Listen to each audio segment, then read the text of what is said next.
শুক্রবার ভোরে ইডির হাতে গ্রেপ্তার হয়েছেন রাজ্যের প্রাক্তন খাদ্যমন্ত্রী। ভোর রাতে গ্রেপ্তার হয়েছেন রাজ্যের মন্ত্রী জ্যোতিপ্রিয় মল্লিক। দীর্ঘক্ষণ ধরে জেরা চললেও মধ্যরাত পর্যন্ত নাকি জ্যোতিপ্রিয়কে গ্রেপ্তার করার বিষয়ে কোনো সিদ্ধান্ত নেয়নি ইডি।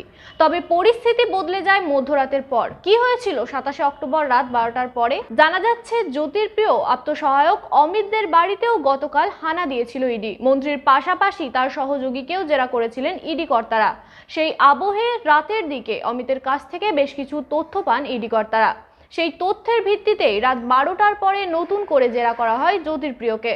তবে সেই সব প্রশ্নের জবাব দিতে চাননি তিনি। এরপরেই দিল্লি সংস্থার সদর দপ্তরে মন্ত্রীর অসহযোগিতার কথা জানান তদন্তকারীরা, আর তারপরই গ্রেপ্তার করা হয় তৃণমূলের এই বর্ষিয়ান নেতাকে। তবে গোটা বিষয়টি রাজনৈতিক প্রতিহিংসা বলে উল্লেখ করে বর্তমান বনমন্ত্রীর পাশে দাঁড়িয়েছে রাজ্যের শাসক দল তৃণমূল। তার হয়ে সংবাদ মাধ্যম থেকে সোশ্যাল মিডিয়ায় জ্যোতিপ্রিয় মল্লিকের হয়ে মুখ খুলেছেন দলের মুখপাত্র কুণাল ঘোষ থেকে মন্ত্রী তথা বর্ষিয়ান নেতা শোভনদেব চট্টোপাধ্যায়। আসছি বিস্তারিত খবর। টানা প্রায় 21 ঘন্টা বাড়িতে তল্লাশির পর শুক্রবার ভোরে ইডির হাতে গ্রেপ্তার হয়েছেন রাজ্যের প্রাক্তন খাদ্যমন্ত্রী জ্যোতিপ্রিয় মল্লিক। সকালে তাকে জোকাই এসআই হাসপাতালে স্বাস্থ্য পরীক্ষার পর দুপুরে ব্যাংকশাল আদালতে পেশ করা হবে। রেশন দুর্নীতিকাণ্ডে গ্রেপ্তার ব্যবসায়ী বাকিবুর রহমানের সঙ্গে মন্ত্রীর যোগ এবং জিজ্ঞাসাবাদে যথাযথ সহযোগিতা না করার অভিযোগে জ্যোতিপ্রিয় মল্লিককে গ্রেপ্তার করেছে কেন্দ্রীয় তদন্তকারী সংস্থা।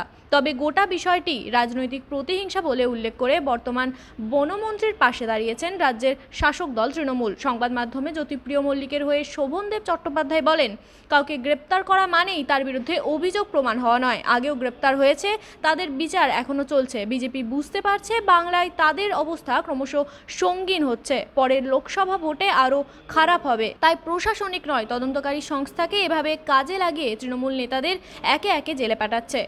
এক্স হ্যান্ডেলে কুণাল ঘোষ সরাসরি নিশানা করেছেন বিজেপি ও বিরোধী দলনেতা শুভেন্দু অধিকারীকে। তার বক্তব্য, শুভেন্দু ও বিজেপি ওয়াশিং মেশিন রাজনীতি করছে, এটা ষড়যন্ত্র, না হলে এতদিনে শুভেন্দুরই জেলে থাকার কথা। এদিকে জ্যোতিপ্রিয়র গ্রেপ্তারি নিয়ে উল্টে সুর বিজেপি নেতাদের। দিল্লিতে বসে বঙ্গ বিজেপির প্রাক্তন সভাপতি দিলীপ ঘোষের বক্তব্য, কে কে গ্রেপ্তার হবে তার লম্বা তালিকা তো তৈরিই আছে। আর হবে নাই বা কেন? সাধারণ মানুষের সঙ্গে এত দুর্নীতি করলে গ্রেপ্তার তো হতেই হবে।